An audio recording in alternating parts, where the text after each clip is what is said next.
નમસ્કાર, આપ જોઈ રહ્યા છો સ્પાર્ક ટુડે ન્યૂઝ। સુરતના ડભોલીમાં સરકારી દુકાનમાંથી અનાજ સગેવગે કરવાનું કૌભાંડ સામે આવ્યું છે। સ્થાનિક વિસ્તારના લોકોએ કંટાળી જનતા રેડ કરી ખાનગી ગુણીમાં અનાજ સગેવગે કરાતું હતું। ડભોલી ખાતેની વ્યાજબી ભાવની 40 દુકાનો સીલ કરાઈ। જિલ્લા પુરવઠા વિભાગે કાર્યવાહી કરી ખાનગી ગોડાઉનમાં રહેલો જથ્થો પણ સીઝ કરાયો। સમગ્ર અનાજ કૌભાંડમાં મસમોટા માઠાઓની સંડોવણી છે। હિમાંશુ, નાગજી, કૈલાસ, બંસીધર, રાહુલ નામના ઇસમોના નામ ચર્ચામાં છે।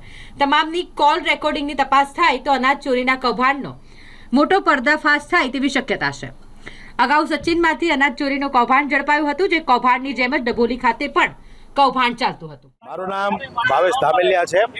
અહીંયા એક જાગૃત નાગરિક તરીકે જે રીતે છેલ્લા 10 દિવસથી અમે લોકો વોચ રાખતા હતા, રાત્રે 2 વાગ્યા સુધી આ લોકોનો પીછો કરતા હતા અમે, ત્યાર પછી અહીંના સ્થાનિકો પાસેથી અમને જાણવા મળ્યું કે ઘણા બધા સમયથી આ પ્રક્રિયા ચાલુ છે।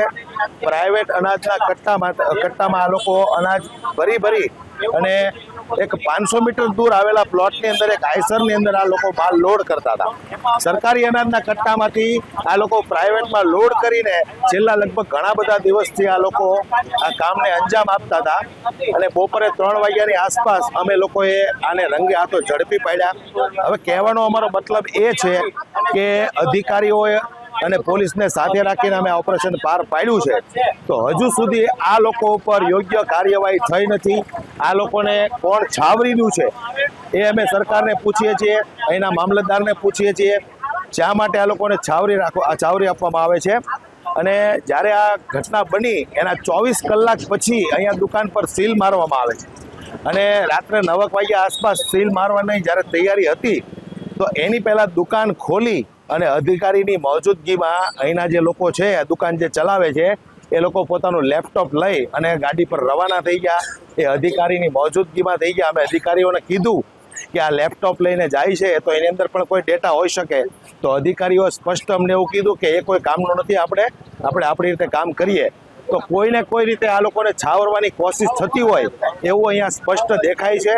અમારી માંગણી એટલી છે કે ગરીબોને એમનું પૂરતું અનાજ મળે અને જે લોકોને 3 કિલો 4 કિલો અનાજ આપવામાં આવે છે એ પૂરતું અનાજ માગે તો અહીંયા તેવી ધાક ધમકી આપવામાં આવે છે કે વધારે માગશો કે વધારે બોલશો તો તમારું રેશન કાર્ડ બંધ કરી દેવામાં આવશે।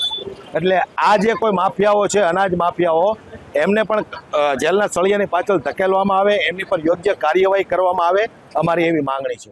આ દુકાન કરીબન અમને આ વિસ્તારના લોકો દ્વારા ફરિયાદ મળેલી છે, અહીં પૂરતું અનાજ આપવામાં આવતું નથી। જ્યારે એ લોકો સ્થાનિક લોકો ફરિયાદ કરે તો એમને કાર્ડ બંધ કરી દેવાની ધમકી આપે છે। તો અમે અમારી સમગ્ર ટીમ સાથે તપાસ કરી તો અહીં ગોડાઉનનો જથ્થો ભરેલો હતો અનાજનો અને પોતાના પ્રાઇવેટ વાહન દ્વારા બારોબાર અન્ય જગ્યાએ ખસેડતા હતા।